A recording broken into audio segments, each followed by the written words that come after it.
See, now, I've got to speak one or two words, just to try my voice, I understand. There are two things that people always want to ask me. One of them is how I ever came to write the Sherlock Holmes stories, and the other is about how I came to have psychic experiences and to take so much interest in that question. Well, first of all, about the Sherlock Holmes stories, they came about in this way. I was quite a young doctor at the time. I'd had, of course, a scientific training, and I used occasionally to read detective stories. It always annoyed me how in the old-fashioned detective story, the detective always seemed to get at his results either by some sort of lucky chance or a fluke, or else it was quite unexplained how he got there. He got there, but he never gave an explanation how. Well, that didn't seem to me quite playing the game. It seemed to me that he's bound to give his reasons why he came to his conclusions. Well, once I began to think about this, I began to think of turning scientific methods, as it were, onto the work of detection. And I used, as a student, to have an old professor. His name was Doyle, who was extraordinarily quick at deductive work. He would look at the patient. He would hardly allow the patient to open his mouth, but he would make his diagnosis of the disease and also very often of the patient's nationality and occupation and other points entirely by his power of observation. So naturally I thought to myself, well, if a scientific man like Bell was to come into the detective business, he wouldn't do these things by chance. He'd get the thing by building it up scientifically. So, having once conceived that line of thought, you can well imagine that I had, as it were, a new idea of the detective, and one which it interested me to work out. I thought of 100 little dodges, as you may say, 100 little touches by which he could build up his conclusions, and then I began to write stories on those lines. At first, I think they attracted very little attention, but after time, when I began the short adventures, one after the other, coming out month after month in the Strand magazine, people began to recognize that it was different to the old detective, that there was something there which was new.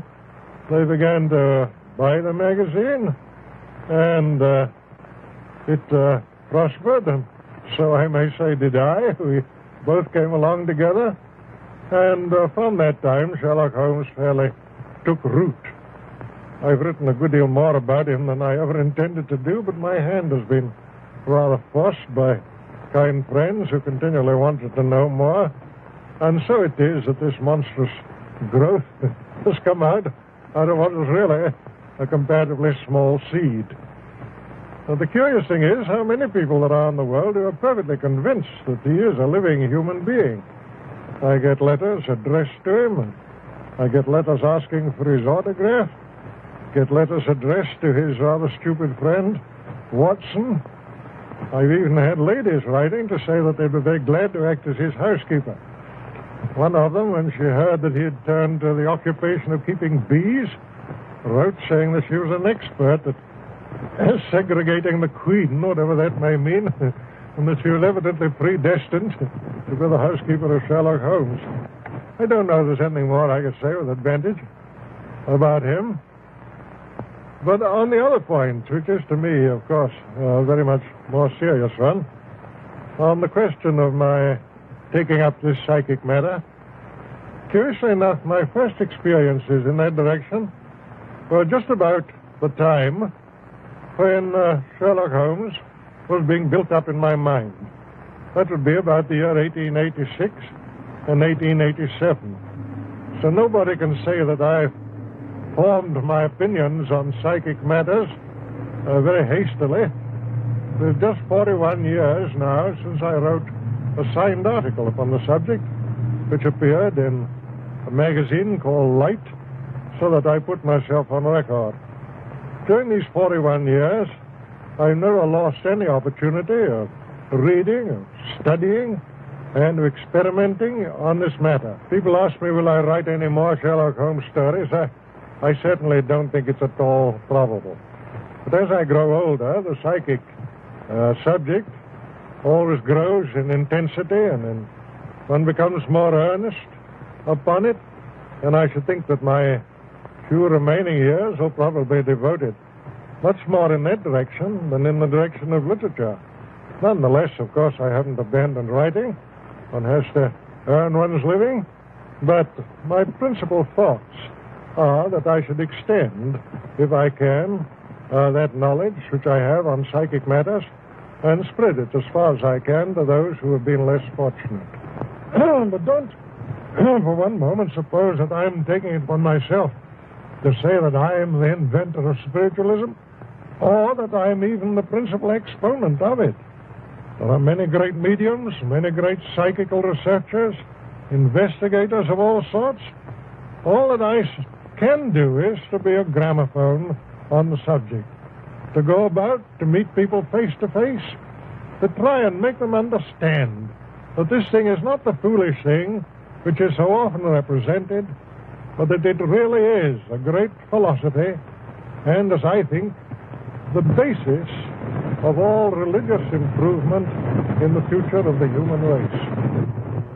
I suppose I've said with more mediums, good and bad and indifferent, than perhaps any living being. Anyhow, a larger variety, because I've traveled so much all over the world, and wherever I've gone, either in Australia, America, or South Africa, the best that there was to be had in that direction was put at my disposal. Therefore, when people come along and contradict me, who have had no experience at all, read little, and perhaps never been to a seance, you can imagine that I don't take their opposition very seriously. When I talk on this subject, I'm not talking about what I believe. I'm not talking about what I think. I'm talking about what I know. There's an enormous difference, believe me, between believing a thing and knowing a thing. I'm talking about things that I've handled, that I've seen, that I've heard with my own ears. And always, mind you, in the presence of witnesses. I never risk hallucination. I usually, in most of my experiments, have had 6, 8, or 10 witnesses, all of whom have seen and heard the same things that I have done. Gradually, I became more and more convinced on the matter as I studied year in, year out. But it was only in the time of the war, when all these splendid young fellows were disappearing from our view, and the whole world was saying, well, what's become of them? Where are they? What are they doing now? Have they dissipated into nothing? Or are they still the grand fellows that we used to know? It was only at that time that I realized the overpowering importance to the human race of knowing more about this matter.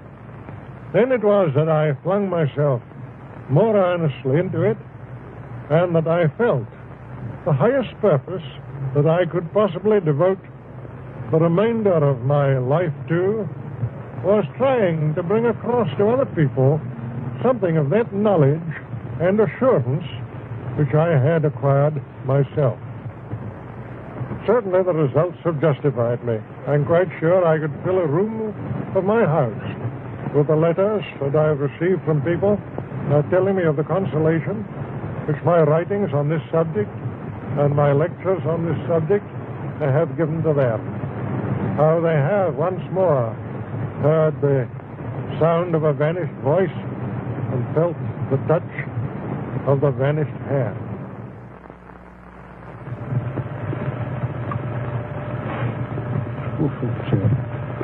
Well, goodbye. Come along.